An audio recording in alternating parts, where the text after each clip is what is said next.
So it is currently our last day in Koh Rong. It is 11:15 right now and we are being picked up at about 2:15, 2:20 to head to the ferry port on Longset Beach, head back to Sihanoukville port and then drive to Phnom Penh. So today is another big travel day and then we're staying in Phnom Penh tonight in a different hotel to we stayed in before. This one's a bit closer to the airport. I think it's only 5 to 10 minutes away. And then tomorrow morning we have our connecting flight through Kuala Lumpur to Bali. I have just finished the Koh Rong vlog, so definitely check that one out. We have been staying in You&Me Resort on Pagoda beach and it is so stunning. The staff have been so lovely and given us a couple of hours extra in our room, so we don't need to check out till 1 PM and then we'll have to wait around for about an hour and 20 minutes until we're picked up to go to the port. I am currently just packing everything up for what feels like the 100th time. I should have about 10 vlogs up already. We travelled from the UK to Vietnam, around Vietnam to 3 different hotels, then we've been in Cambodia in another 3 different hotels, and now we're going to Bali. So a lot of packing up. We also have a broken suitcase that we keep having to get wrapped at the airport. It is on its last legs, to be honest. I don't know if it's going to survive this flight. Fingers crossed we can find somewhere at the airport that will wrap it for us. Otherwise we might be buying a new suitcase at the airport, which is not ideal. But anyway, here is the current situation of the packing. So we have officially been away for 2 weeks now. So we've got one suitcase that is mostly dirty washing. This one is still clean clothes and toiletries and things. These are our new rucksacks. I'll leave them in the description. They're really good. If you need a rucksack that opens up flat so you can see everything, these are really great. They also have so many compartments. So this is a shoe compartment, which currently has one of our North Face coats from Hanoi in it. It's got all these compartments here. It has a laptop bit at the front. They are getting a bit grubby, to be honest. A zip at the front there. This is the shoe compartment. Then it also slots onto the back of a suitcase. It has straps that go around your chest. They are just really amazing suitcases. There's also another pocket back there.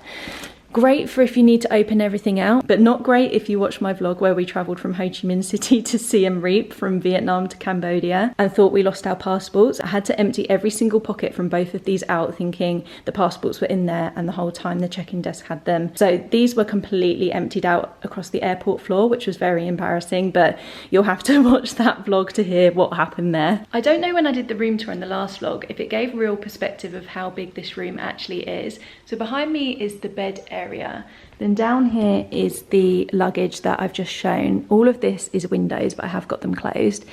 Then the door is all the way over there. So we've got this whole walkway area. The bathroom is through there. That's a connecting door, which we aren't using. But yeah, over here, I've still got some things I need to sort out. This is the suit that Jack got in Hoi An spontaneously. That will be in one of the Hoi An vlogs. So if you want to see what the Hoi An tailors are like, check that one out. We haven't tried to fit it in either of the suitcases because we don't want to fold it up even more. So we have managed to get this on our last few flights without anyone questioning it. We've just taken it on as extra hand luggage and put it under the seats in front of us. But it is quite heavy. So fortunately, no one has weighed it.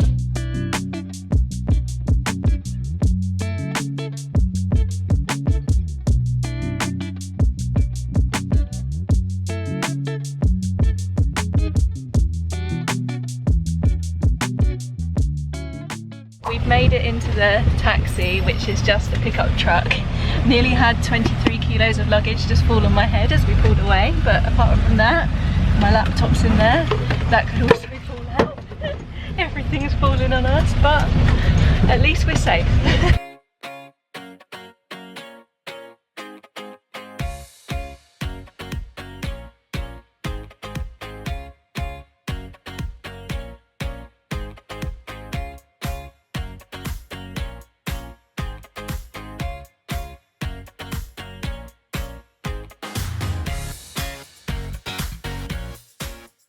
We are just waiting for the ferry at Longset Beach. We've just bought a couple of drinks. The price of a Coke is about a third of the price of what we paid at the resort, so it definitely goes with all the reviews we said. Longset Beach is a lot cheaper. There's a lot more accommodation on here as well.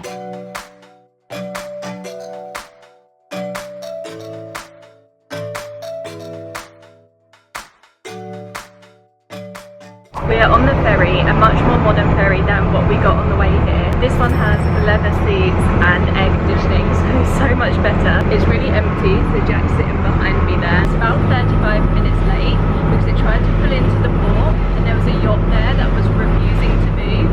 And this ferry, this is the Romny Express ferry, was refusing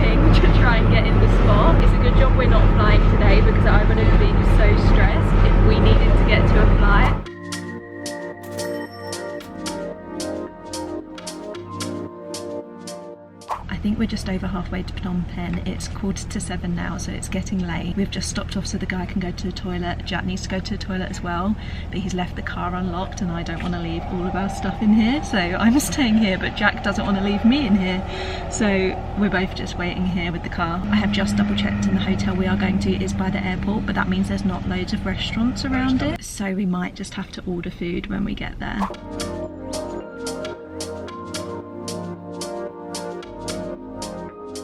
We have made it to our hotel in Phnom Penh, different hotel to what we stayed in a few days ago. We're staying in the Kree downtown hotel and it's meant to be about a 10-minute drive to the airport. It took us about 3 hours to get here from Sihanoukville port. We ended up not getting to that port until around 4:30 and it is about 7:40ish now. We had exactly the same driver who drove us from Siem Reap to Phnom Penh, then Phnom Penh to Sihanoukville port, then from there back to Phnom Penh today. So we've had him 3 times. He's basically driven us around the whole of Cambodia. He even recognised us each time and he shook our hands when he saw us at the port today. I booked through Viator. Again, I'll leave the link in the description. The company is Green Era Travel. They had really good reviews and I can see why. Super reliable, really lovely guy. So funny that we had the same guy 3 times though. So yeah, as I said, doesn't look like there's loads of restaurants around here because we're just by the airport. So Jack's mission is to find us some food to order. If not, we might just eat in the hotel. I need to check into our flight tomorrow, but first, room tour. I think this is the 7th of 9 room tours. So as you come in the door on the left hand side, we have robes, hanging space,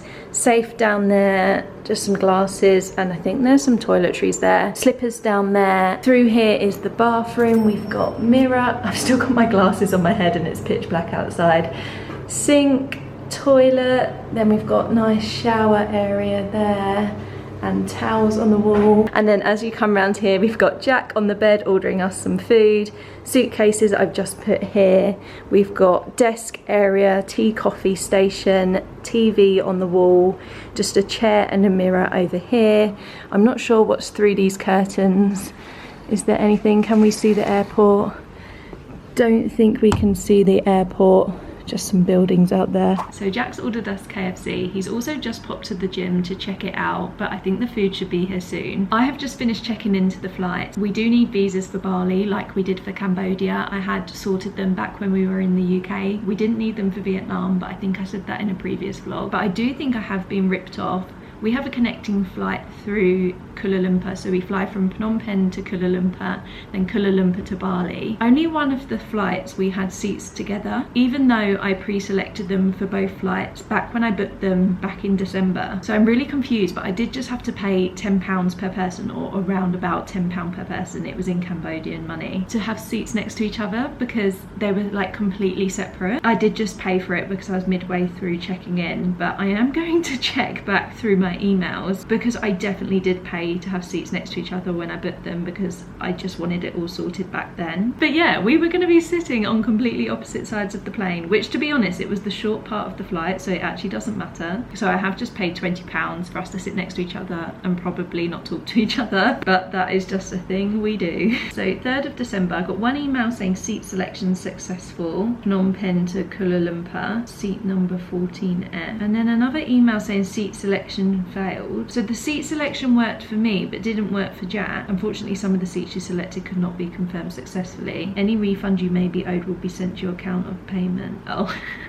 I was refunded the money. I did see this email, but I thought I saw another email of them putting us together. It doesn't matter. I was refunded £6.10. I've just paid about £9, nearly £10. It's fine, it's £3, but that really confused me. We're checked in successfully. Let me Google how much the visas cost out of interest. I can't remember. I booked so many things that I can't remember the prices of everything. Okay, I completely forgot I paid for this. I didn't think it was this much, but if you're interested, the visas for Bali cost $35 per person, and then the visas for Cambodia, I have booked so many things that I'm just surprised the trip has gone to plan by this point, because 9 flights, 9 hotels, visas for 2 people, taxis, transfers, ferries, tours. I'm so surprised everything has gone smoothly. We've had a couple of days where we've changed our plan, but in terms of my bookings, everything has gone to plan, apart from if you watched the vlog right at the beginning where I booked the taxi for the wrong month, but we forget about that.